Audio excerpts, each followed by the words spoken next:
nice red into the middle bag, which it is hard under the pressure, but I was feeling very confident at that point, so I fancied knocking this in and screwing back for the black, and I managed to do it quite well. But taking your point, yeah, I suppose it would be different if it was maybe halfway through the match and I was on for the 147. You'd be feeling a lot more confident, but with it being only the first frame, you're still not used to the cushions, or you're still not used to the bed of the table, and there was a couple of tricky shots I thought I would be facing.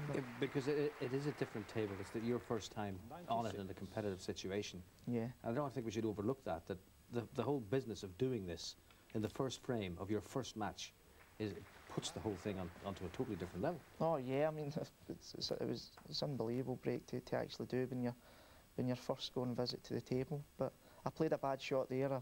I get too much into the white ball, and I've left myself a tricky red into the middle bag, and I managed to pot the red, but then I go too close to the cushion.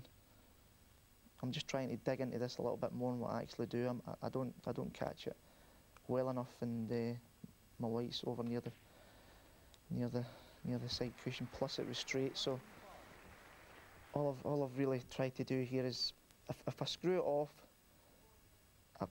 if I screw it off too far, I'm going to land myself on the side cushion, and I wouldn't really have a shot to go on the black. So I could play that another 100 times there, and I wouldn't land as perfect as I did there. So from here on in, I'm perfect. So I just try to stun this red in and screw back a little bit to leave myself at a plain ball black. All I would really have to do with the black is pot it and come off the bottom cushion and go up the right side of the pink there. But I don't get into the red now good enough, and I've got to come off two cushions. This was a difficult shot. I've got to come off two cushions and play it perfect for the yellow, and luckily enough for me, as I said, if I had that another 100 times, I don't think I would play it as well as that again. So was that the shot of the break? That was a shot that's actually won me. With the colours being on their spots here, you should never ever miss from there. But no nerves were certainly going at this stage. As you say, when they're all on their spots, there shouldn't be. Exactly. You do this hundreds and hundreds of times on the practice table back in your club, and you shouldn't really miss. But now they never come easy, and I pot the brown, then I pot the blue, but I don't come off the bottom cushion far enough for the pink, and all I can really do is drop the pink in and leave myself a very difficult black. So this was a shot. I don't come off the bottom cushion far enough.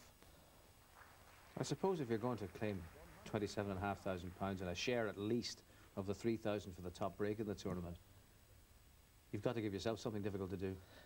Well, you don't really want now too many difficult shots here, but all you should really do there is not land below the pink. Always land above it, because it'll be quite easy to go on the black. But all I can really do here is just roll the pink in and leave myself a very difficult black.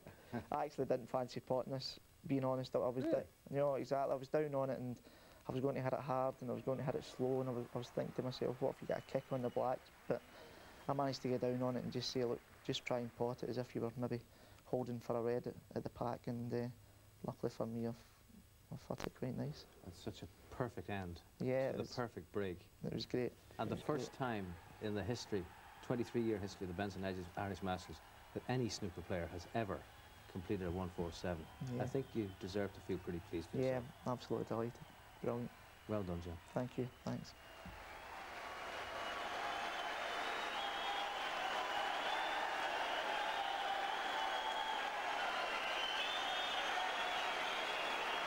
On his very first scoring visit to the table, he clears the board with the perfect result, a 147. Well, you can hear the buzz of the crowd, and that's John Higgins doing something you very rarely see at snooker. He's having a little bit of a smile of satisfaction, and does he deserve it?